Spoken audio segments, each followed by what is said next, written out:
Hello friends, welcome to on my channel. मेरा नाम है ध्रुव और आप देख रहे हैं द लर्नर्स कम्युनिटी। आज की वीडियो में हम बात करेंगे सिक्स सेमेस्टर के हिस्ट्री सब्जेक्ट के बारे में, जो कि है आपका डिसिप्लिन कोर्स का।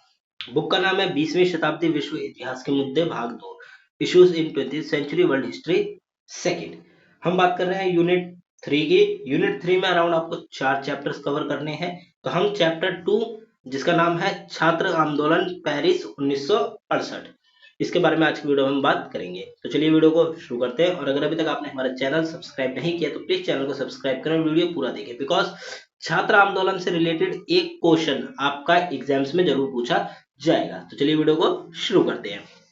1968 में छात्रों के द्वारा किया गया आंदोलन केवल इसीलिए नहीं था क्योंकि छात्रों को अच्छे प्रकार की शिक्षा सुविधा नहीं दी जा रही थी।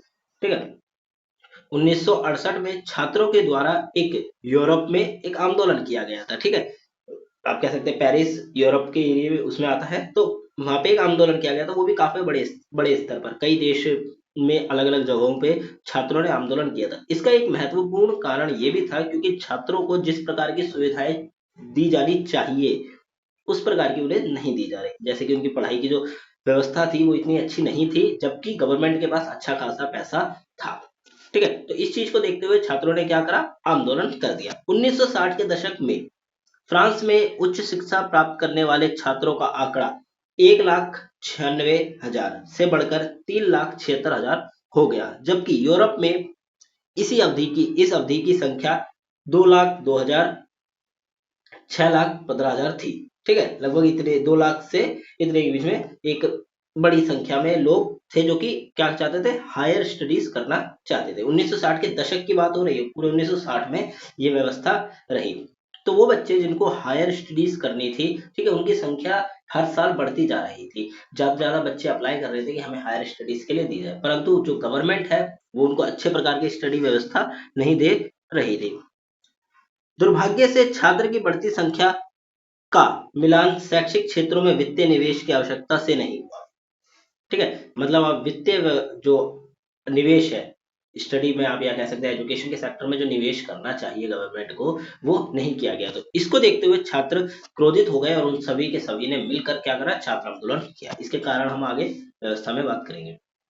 विश्वविद्यालय की इमारतों उनकी आवासीय और शैक्षणिक आवश्यकताओं को पूरा करने के लिए अपर्याप्त थी। तो विश्वविद्यालय जो कि यूनिवर्सिटीज या फिर कॉलेजेस थे, वहां की जो बिल्डिंग्स थी जिसमें बच्चे पढ़ाई करते थे, वो बिल्डिंगों की इतनी अच्छी स्थिति नहीं थी कि जिनमें बच्चे बैठ के पढ़ सके और इतनी बड़ी संख्या में बच्चे वहां पे पढ़ सके, क्योंकि काफी ज्यादा बच्चे थे, बिल्डिंग्स काफी छोटी थी, ना हो इसमें सभी बच्चे बैठ पाते।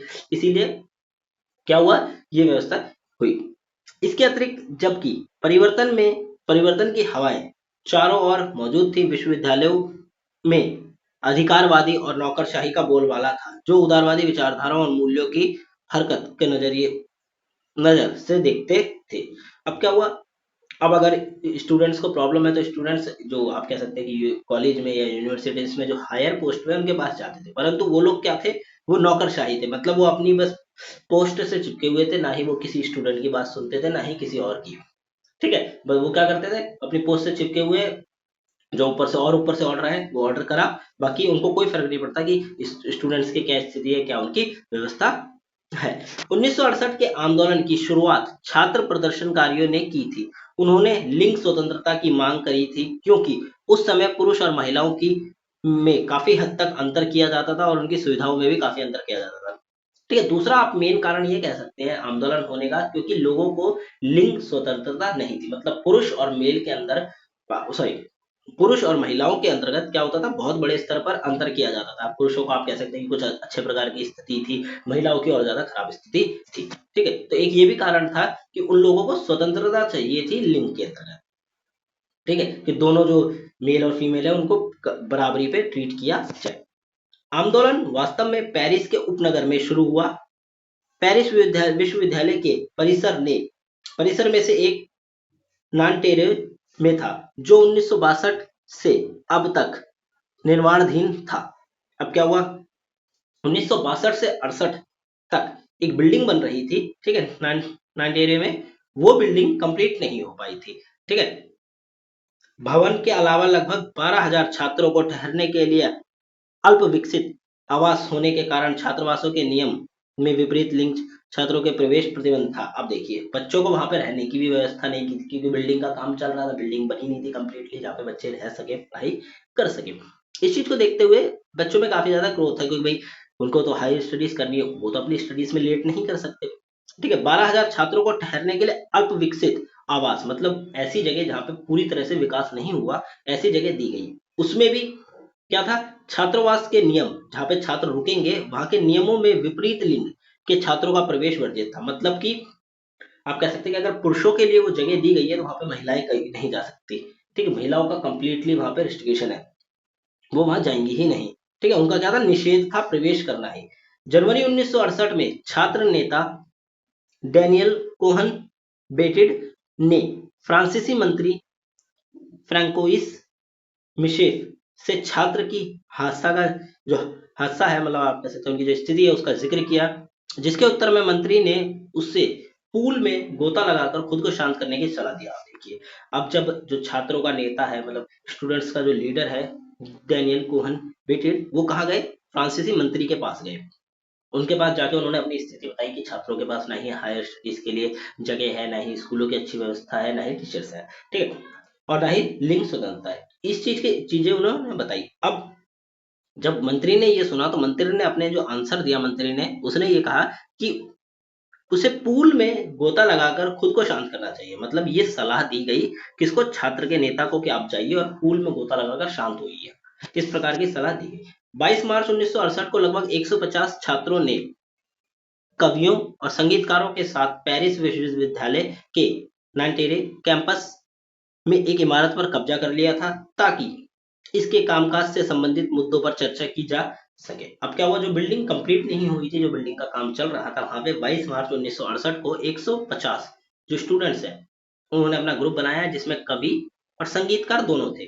वो लोग नांटेरे कैंपस में गए और वहां जाके वो जो बिल्डिंग बन रही थी उस पर कब्जा कर लिया कंप्लीटली, कि आगे जिस चीज को करना है उस चीज की चर्चा की जा सके। ठीक है, मतलब कि 150 छात्रों ने वहां पे चर्चा करने के लिए उस जगह पे कब्जा कर लिया। इमारत को पुलिस ने घेर लिया था। इसके बाद छात्र अपनी इच्छाओं को सार्वजनिक करने के बाद चले गए, और 22 मार्च को आंदोलन के रूप में जाना जाता है। ये 22 मार्च के आंदोलन के रूप में भी जाना जाता है। तो क्या हुआ, जब पुलिस ने घेर लिया, इसके बाद क्या हुआ, छात्र अपनी इच्छाओं को सार्वजनिक करने के बाद, मतलब सबको बताने के बाद कि उनकी क्या इच्छाएं हैं, वो छात्र वहां से चले गए। ये जो चीज हुई, इसको 22 मार्च के आंदोलन के रूप में भी जाना जाता है। मार्च से लेकर मई तक छात्र और अधिकारियों के बीच झड़प जारी रही। इसके कारण 2 मई को नैंटेर परिसर को बंद कर दिया गया। अब क्या हुआ, मार्च से लेकर मई, पूरे आप कह सकते हैं 2 महीने के अराउंड छात्रों और जो अधिकारी थे यूनिवर्सिटी के, उनके बीच में क्या चलती रही, बहस चलती रही, कभी किसी मुद्दे पे, कभी किसी मुद्दे पे, ये चलता रहा।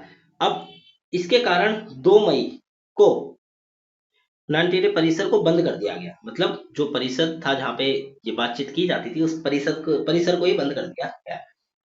नानटेरे परिसर को बंद करने के विरोध में छात्रों के ऊपर निष्कासन के खतरे में विरोध पेरिस विश्वविद्यालय के सोरबोने परिसर में 3 मई को छात्र उठ खड़े हुए और घटना में तेजी आने।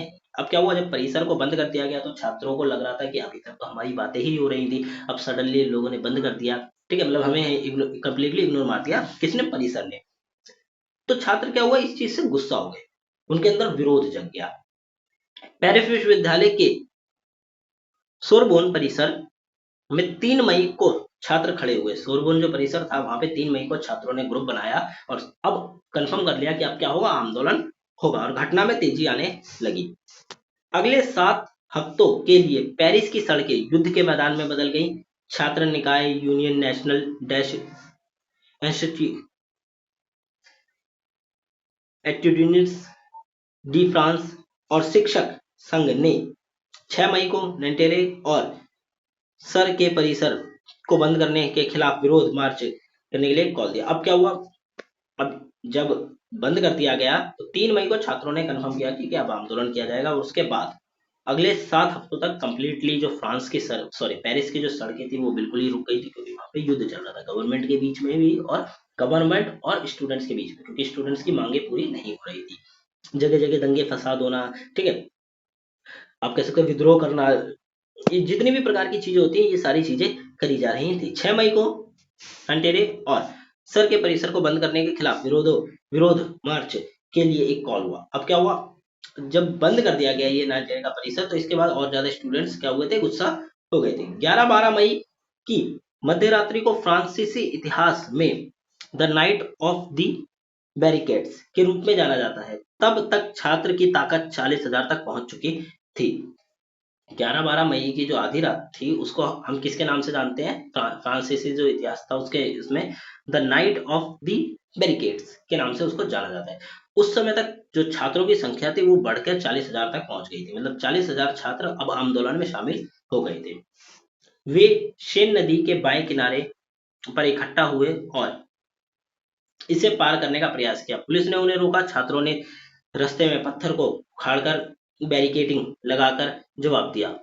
इस प्रदर्शन मई आंदोलन की स्थायी छवियों में से एक है। पुलिस ने सुबह 2 बजे उनको डंडों और आंसू गैस के गोले दागे। ठीक है, अब देखिए कि अब क्या हुआ, छात्रों ने जो ग्रुप था वो शेन नदी को पार करने के लिए एक जगह रुके।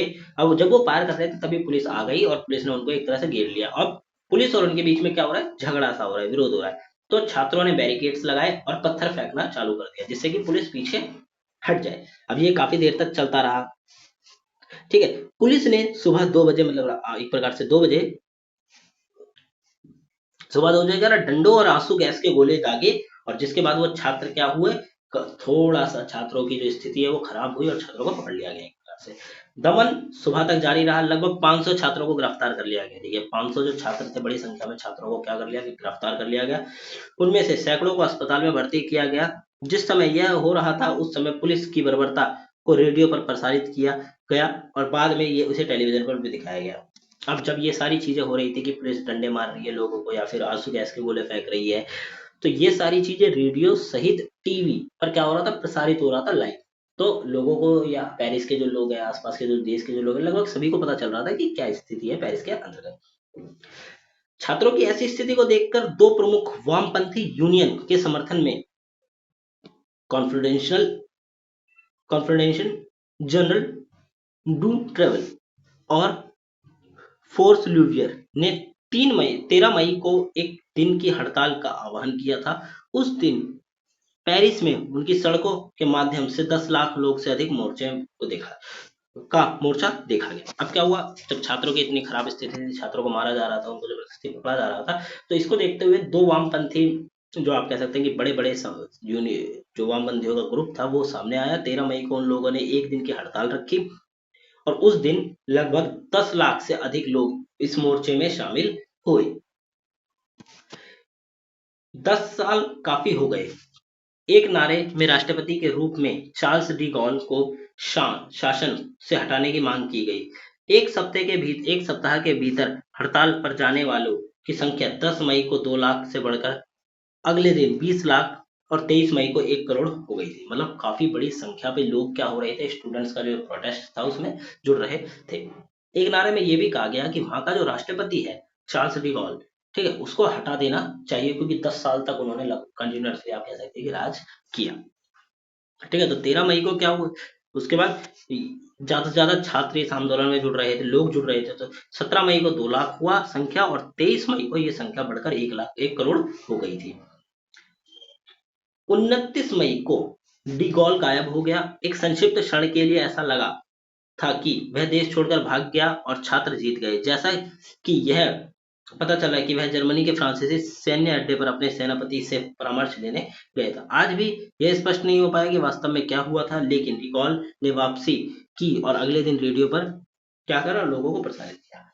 अब 29 मई को जो राष्ट्रपति था वो सडनली गायब हो गया, तो पूरे देश को लग रहा था कि राष्ट्रपति हार गया छात्रों से, ठीक है, और वो देश छोड़ के भाग गया। पर कुछ समय बाद खबर आई कि वो फ्रांसीसी सैन्य अड्डे पर गया है अपने राष्ट्र जो सेनापति था उससे मिलने और उससे बात करने इस बारे में। ठीक है, फिर वो वहां से वापसी आया राष्ट्रपति, और राष्ट्रपति ने आने के बाद क्या करा, कंप्लीटली रेडियो पर जो देश है उसको क्या करा, संबोधित किया। उन्होंने फ्रांसीसी से कहा कि वह इस्तीफा नहीं देंगे, वापस प्रधानमंत्री बदल देंगे, लेकिन उन्होंने कहा कि वह संसद को भंग करेंगे और नए चुनाव बुलाए जाएंगे। ठीक है, तो जब वापसी आया प्रधानमंत्री राष्ट्रपति, और राष्ट्रपति ने आने के बाद क्या कहा, राष्ट्रपति ने कहा कि वो इस्तीफा नहीं देंगे। ठीक है, तो अब क्या होगा, प्रधानमंत्री बदल दिया जाएगा और संसद को भंग करके नए चुनाव होंगे। अगले दिन लगभग 1 मिलियन डी गॉल समर्थकों ने अराजकता को समाप्त करने के लिए बुलाया गया चैम्प्स एल्सीज को मार्च किया, और इसके साथ ही मई 1968 में ये सब समाप्त हो गया था। न्यू रिपब्लिक पार्टी के लिए डिगॉल के संघ ने जून में संसदीय चुनाव जीते। अब क्या हुआ, नई पार्टी बनाई गई, मतलब आप कह सकते हैं कि नए चुनाव हुए और नए चुनाव में वो पार्टी जीती, डिगॉल की पार्टी जीती, न्यू रिपब्लिक पार्टी। लेकिन उन्होंने इस्तीफा दे दिया जैसा कि वादा किया गया था। अगले अप्रैल में जनमत संग्रह होने के बाद जैसे उन्होंने अपनी वैधता और नेतृत्व को मजबूत करने की उम्मीद में बुलाया था। ठीक है, उसके बाद क्या हुआ, जैसा कि उन्होंने कहा था कि वो अभी इस्तीफा नहीं देंगे, परंतु एक प्रकार से कि जब नई चुनाव हो जाएंगे तब वो इस्तीफा दे देंगे। तो जिस प्रकार का उन्होंने वादा किया था, उन्होंने क्या करा, चुनाव नहीं हुए, नए चुनाव में नए लोग जीते, उन्होंने इस्तीफा दे दिया अपनी पोस्ट से इस्तीफा दे दिया। फिर नए लोग आ गए सत्ता में। देखिए, आप ये देख सकते हैं कि इस प्रकार से ये जो लोग हैं ये क्या कर रहे हैं, आंदोलन कर रहे हैं रोड के ऊपर। अब बात करें मुख्य कारणों की, तो सिंपली मैं आपको समझा दूं और बाकी आप अपने हिसाब से भी पॉइंट बना के ज्यादा ज्यादा लिख पाएंगे। तो 4 मुख्य कारण हो सकते हैं। पहला, समानता का अभाव। 1960 के दशक के दौरान मैक्सिको में महान आर्थिक स्थिरता और विकास का अनुभव किया। देखिए, 1960 ये जो चुनाव चालू, ये जो आंदोलन चालू हुआ था, ये शुरुआत में कहीं मैक्सिको में चालू हुआ था। उसके बाद ये वहां से होता होता ये पेरिस तक पहुंचा, मतलब फ्रांस तक पहुंचा। तो 1960 के दशक के दौरान मैक्सिको ने महान आर्थिक स्थिरता और विकास का अनुभव किया। सरकार ने इस आर्थिक सफलता का इस्तेमाल मौजूदा समस्याओं को हटाने के लिए किया। तो 1960 में जो मैक्सिको था उसने देखा कि उनको महान आर्थिक स्थिरता और विकास का अनुभव, मतलब ये सब चीजें चाहिए। हालांकि मैक्सिको एक अमीर देश बन रहा था, लेकिन वर्ग के बीच असमानताओं को कोई बदलाव नहीं था। कई बिगड़े हुए लोग थे और उन्हें जीवन के तरीकों में केवल कुछ सुधार लागू किए गए थे। असमानता स्पष्ट थी। अब क्या हुआ, सिंपली आप समझिए कि छात्रों के द्वारा ये जो आंदोलन करने का मेन कारण ये भी है क्योंकि उस समय लोगों के बीच में काफी बड़े स्तर पर असमानता थी। कुछ लोग काफी ज्यादा, बहुत ही ज्यादा अमीर थे, कुछ लोगों की स्थिति एकदम ही खराब थी। तो इस चीज को देखते हुए भी छात्रों ने आंदोलन किया कि गवर्नमेंट को जो असमानता का जो बड़ी खाई है उसको कम से कम करना चाहिए। ठीक है, ज्यादा से ज्यादा लोगों को अपॉर्चुनिटी देनी चाहिए ताकि वो भी जो अमीर लोग हैं उनके लेवल तक आ सके। असमानता क्या थी, काफी बड़े स्तर पर मतलब स्पष्ट थी कि लोग देख सकते थे कि कौन गरीब है कौन अमीर है। यूरोपीय और विदेशी मूल के लोग के विपरीत मेस्टिजोस और भारतीय गरीबी में बन रहे कई गरीब पड़ोसी और गांवों में रहते थे। अब क्या हुआ, उसके आसपास के एरिया में भी काफी बड़े स्तर पर जो गरीब लोग रहा करते थे। द्वितीय विश्व युद्ध के बाद से निचले वर्ग का दमन बढ़ गया था। अब सेकेंड वर्ल्ड वॉर के बाद क्या हुआ, जो वर्ग नीचे था ना, मतलब आप कह सकते हैं कि लोअर था, या जो गरीब वर्ग था, उस गरीब वर्ग को और ज्यादा से ज्यादा दबाया जा रहा था। ठीक है, उसका शोषण किया जा रहा था, उसे दबाया जा रहा था, और राजस्व अभिजात वर्ग के जेब में गिर गया। मतलब जितनी भी सारी की सारी व्यवस्था है, राज्य की राजस्व है, वो सारा का सारा अभिजात वर्ग, ऐसा वर्ग जो कि अमीर है, समृद्ध है, उस वर्ग की जेब में गिर गया। मध्य वर्ग के कुछ आर्थिक लाभ थे, लेकिन उनका कई राजनीतिक प्रतिनिधित्व नहीं था। अधिकांश छात्र इसी वर्ग से आते थे। ठीक है, तो ज्यादा से ज्यादा छात्र जो थे, स्टूडेंट्स थे, वो मिडिल क्लास फैमिली से आया करते थे। ठीक है, तो उनको अपनी स्थिति पता थी कि कितनी खराब स्थिति है वहां की, वही इसीलिए वो चाहते थे कि जो समानताएं हैं वो होए। ठीक है, असमानता इतनी ज्यादा नहीं होनी चाहिए। विदेशी विद्रोह, छात्र एक बदलाव चाहते थे और उस वर्ष सही अवसर दिया गया था। मैक्सिकन छात्रों ने समुद्र के पार देखा कि अन्य छात्र समान मुद्दों से कैसे निपटते हैं। पेरिस, टोक्यो और अन्य प्रमुख शहरों में विद्रोह हो रहे थे। पश्चिम में छात्र उपभोक्ता समाज से वापस आना चाहते थे। यूरोप में छात्र राष्ट्रवाद और लोकतंत्र के लिए कार्रवाई करना चाहते थे।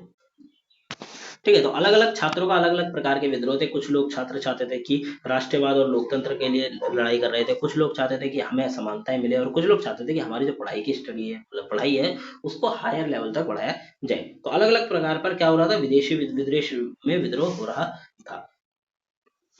इन विश्व विद्रोह ने मैक्सिको में छात्रों को प्रेरित किया, मैक्सिको में छात्रों को प्रेरित किया। उसके बाद वहीं से ये आंदोलन होता होता पेरिस आया और यहाँ के स्टूडेंट्स को है उनको भी काफी बड़े स्तर पर क्या करा, प्रोत्साहित किया। विश्वविद्यालय की समस्याओं पर ध्यान केंद्रित करने के बजाय प्रोटेस्टेंट ने राष्ट्र को लोकतंत्र का आह्वान करते हुए कुछ बड़ी बातों पर ध्यान केंद्रित किया। क्यूबा क्रांति, राष्ट्र के भीतर वामपंथ की प्रेरणा के अलावा क्यूबा में 9 साल पहले हुई घटनाओं से भी छात्र प्रभावित थे। ठीक है, तो आपके एक प्रकार से कह सकते हैं कि क्यूबा में जो चीजें हुई 9 साल पहले, उस चीज को भी देखकर क्या कहते हैं आप, काफी ज्यादा लोग प्रभावित थे। करंटली जो वहां की सिचुएशन थी उससे तो प्रभावित थे, परंतु क्यूबा में जो हुई थी उससे भी प्रभावित थे। क्यूबा क्रांति ने अन्य लैटिन अमेरिकी देशों को दिखाया कि उस समय एक क्रांति की संभावना थी जिसे सफल माना जाता था। लैटिन अमेरिका के एक देश में जिसमें एक अच्छी तरह से विकसित पूंजीवादी व्यवस्था नहीं थी। ठीक है, तो क्यूबा क्रांति ने भी लोगों को प्रभावित किया, क्योंकि उस समय आप कह सकते हैं लैटिन अमेरिका में काफी समृद्ध देश हुआ करते थे। ठीक है, तो ज्यादा से ज्यादा लोग, मतलब लोग सोचते थे कि क्रांति या फिर जो गरीब तबके के लोग हैं वो ऐसा कुछ भी नहीं कर पाएंगे, इस प्रकार के लोगों की सोच थी। परंतु क्यूबा में जो क्रांति हुई उसने सबकी आंखें खोल दी। लोगों को पता चला कि जो गरीब तबके के लोग हैं वो भी कुछ कर सकते हैं, वो भी क्रांति करके अपना जो अधिकार है वो प्राप्त कर सकते हैं। तो इस प्रकार की चीजें हुई। जो लोग ये नहीं मानते थे कि मैक्सिको में विद्रोह का कोई भी प्रयास सफल हो सकता है, उन्होंने देखा कि क्यूबा में क्रांति ने लोगों को शिक्षित करने, गरीबी उन्मूलन और अमेरिकी साम्राज्य को खत्म करने का काम किया है।